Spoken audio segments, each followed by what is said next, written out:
Greetings and welcome to episode 3 of The Climb. I'm so excited to be back. The question that we are going to discuss today is, how can language acquisition be supported by technology use? Which is a very good question. It kind of depends on how much English the learner who comes into your class already has. If you are a gen ed teacher and your new learner is a newcomer, which means they have little or no English, then your best bet is probably going to be some type of direct translation app. Okay, so for example, Google Translate would work for that. Yeah. So newcomers are in survival mode and they literally just need to know what to do and when to do it. And so it's really more of a case of their educational survival than it is actually language acquisition. So, once they've been here for a while, that then becomes, more of a, it's really not appropriate anymore, and it can become a crutch. Okay, so I can see how that would happen really easily.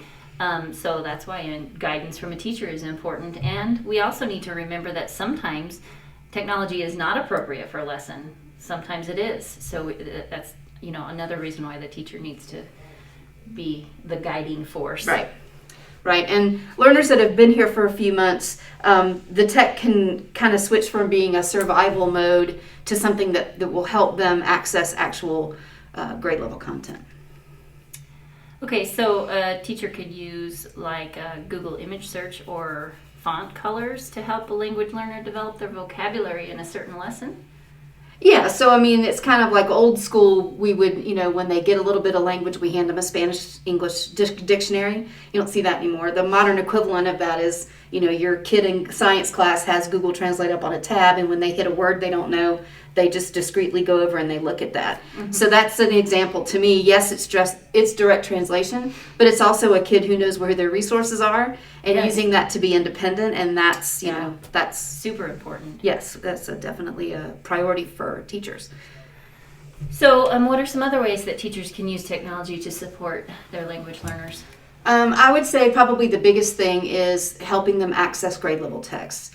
I think that luckily we're kind of moving away from the days when we would say, take it over to Lexile.com and put it in there and lower the Lexile level, because the problem with that is that what makes it a higher Lexile level is all of your academic vocabulary and all of the complex language that they need to be exposed to in order to learn English. So when we take that away, then yes, you could say that it's more comfortable, but they're not. It's a disadvantage because they don't ever get to see grade level content. So using technology, you can do something that's, instead of lessening the text, you can augment it. So you take the grade level text and you use technology to do things like color code, add images. In some cases, you can even embed a short video in the text right next to where it is. So it's not like a glossary where they have to look, they have to stop, go look at the glossary and come back. All of the annotation and the supports to help them understand the text are right there in the text. Oh, okay. So something like Google Draw or Google Slides would be good for that. Absolutely. The teacher could build that in there rather than just using a document. Yeah, those two Google tools are open-ended. They allow you to do more than just like 2D. And to me, it kind of all comes back to having a deficit-based mindset as opposed to an asset-based mindset.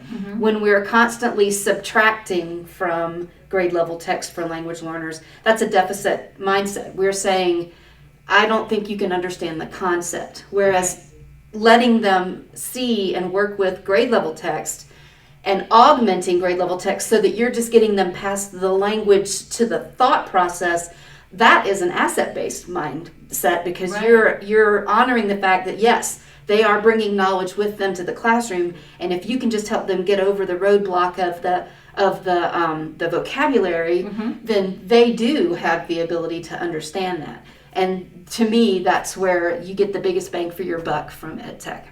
Awesome. Well, thank you for the great information, and thanks for everyone for joining us for episode 3 of The Climb.